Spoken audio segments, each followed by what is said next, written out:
नमस्कार बच्चों, आशा करती हूँ आप सभी स्वस्थ होंगे।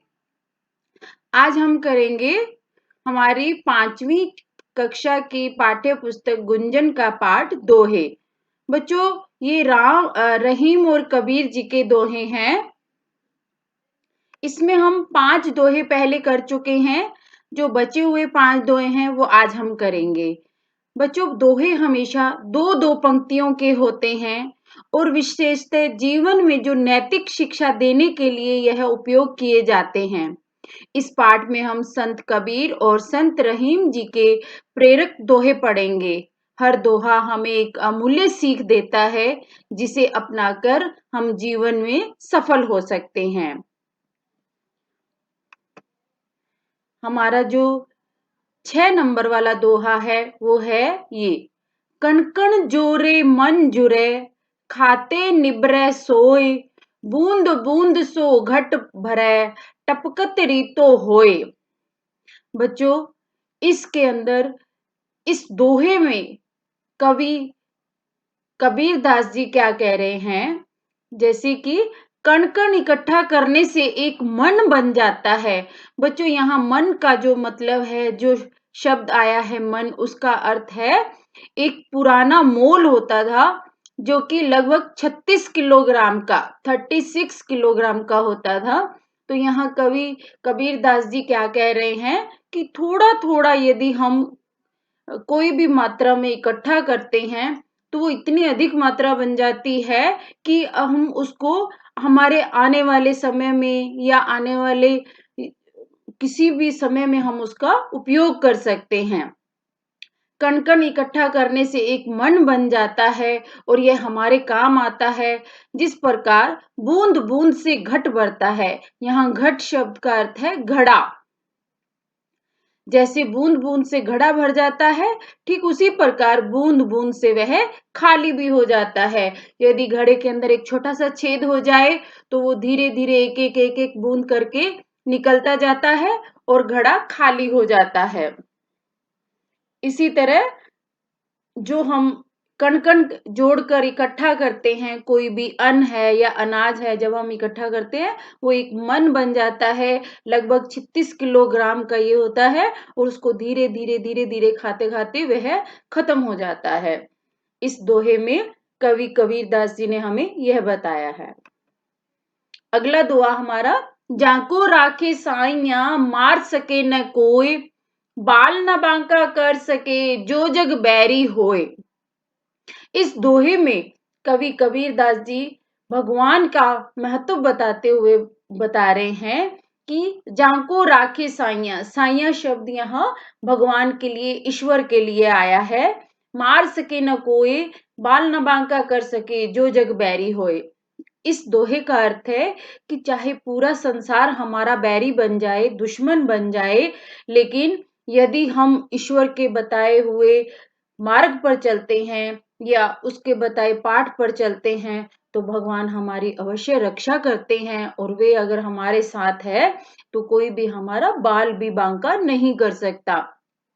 यहाँ बाल न बांका कर सके। बच्चों, यहाँ बाल न बांका करना एक मुहावरा है जिसका अर्थ है किसी किसी प्रकार का नुकसान न होना। अर्थात यदि ईश्वर हमारे साथ है तो हमारा कोई भी कुछ नहीं बिगाड़ सकता। अगला दोहा है, बुरा जो देखन में चला, बुरा न मिलया कोई, जोगर सोधा आप ना, मुझसा बुरा न कोई। बच्चों, यहाँ पे सोधा एक शब्द आया है जिसका मतलब है झांकना, देखना।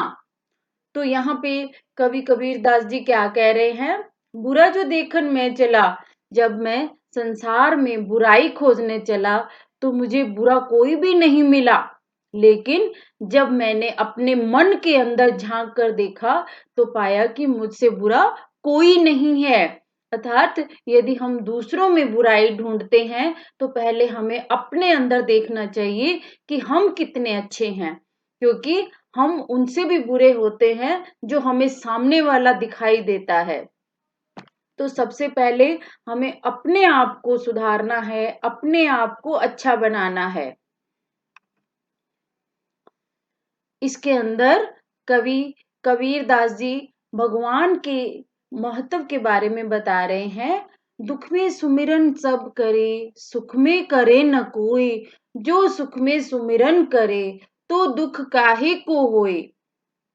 कबीर दास जी कहते हैं कि दुख में या दुख के समय सभी भगवान को याद करते हैं। सुमिरन मतलब स्मरण करना, याद करना, कि दुख के समय सभी भगवान को याद करते हैं, लेकिन सुख में कोई भी नहीं करता है। यदि हम सुख में भगवान को याद करेंगे तो हमें दुख होगा ही नहीं, दुख आएगा ही नहीं, क्योंकि सुख में अगर हम भगवान को याद करेंगे तो हमें दुख में याद करने की जरूरत ही नहीं पड़ेगी, क्योंकि दुख होगा ही नहीं। रहीमन धागा प्रेम का मत तोड़ो चटकाए, टूटे से फिर ना जुड़े, जुड़े गांठ पड़ जाए। बच्चों यहाँ पे एक शब्द आया है चटकाए। चटकाए का मतलब होता है झटके से तोड़ना। यहाँ पे रहीम जी कहते हैं कि प्रेम का जो नाता होता है बहुत ही नाजुक होता है, इसे झटका देकर तोड़ना नहीं चाहिए। यदि यह प्रेम का धागा एक बार टूट जाता है तो फिर इसे मिलना बहुत कठिन होता है, और यदि मिल भी जाए तो टूटे हुए धागों के बीच में गांठ डालनी पड़ती है, गांठ पड़ जाती है। तो यहाँ पे रहीम जी रिश्तों की मधुरता को या रिश्तों की मधुरता का महत्व बताते हुए बता रहे हैं कि जहाँ पे हमारा प्रेम का रिश्ता होता है उसमें कभी भी मन मुटाव नहीं लाना चाहिए। यदि एक बार हमारा रिश्ता अगर टूट जाता है, प्रेम का रिश्ता अगर एक बार टूट जाता है तो उसके अंदर मन मुटाव की गांठ पड़ जाती है और जो कभी भी नहीं मिटती है। बच्चों, ये हमारे दोहे थे। इसके बाद हम हमारी पाठ्य पुस्तक के पीछे जो व्याकरण दिया हुआ है उसमें से आज हमने मानक रूप लिया है। मानक रूप क्या होते हैं बच्चों? जो पहले संस्कृत भाषा के शब्द दोहों में यूज किए जाते थे, उपयोग किए जाते थे, उनके हिंदी अर्थ में बताऊंगी। जो संस्कृत भाषा के या पुराने समय में जो शब्द उपयोग किए जाते थे उन्हें मानक रूप कहा जाता था। जैसे काके, काके मतलब किसके, जैसे आपने पहला दोहा पढ़ा था, गुरु गोविंदऊ खड़े काके लागू पाए, बलिहारी गुरु आपने गोविंद दियो बताए। काके मतलब किसके पांव लगूं, दियो, दियो मतलब दिया, भगवान ने बता दिया, दियो मतलब बता दिया। थर्ड नंबर पे है परलय, परलय प्रलय, जाको जिसको, पोन हवा, जुरै, जुरै मतलब जुड़ना।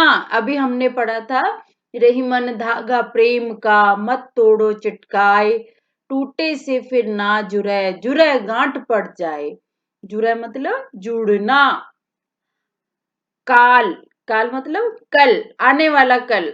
हमने एक दोहा पढ़ा था, काल करे सो आज कर, आज करे सो अब, पल में परलय होएगी बाहरी करेगो कब। तो काल मतलब आने वाला कल। पावे, पावे मतलब पाना या प्राप्त करना। धन्यवाद बच्चों, आशा करती हूँ आपको ये वीडियो पसंद आया होगा।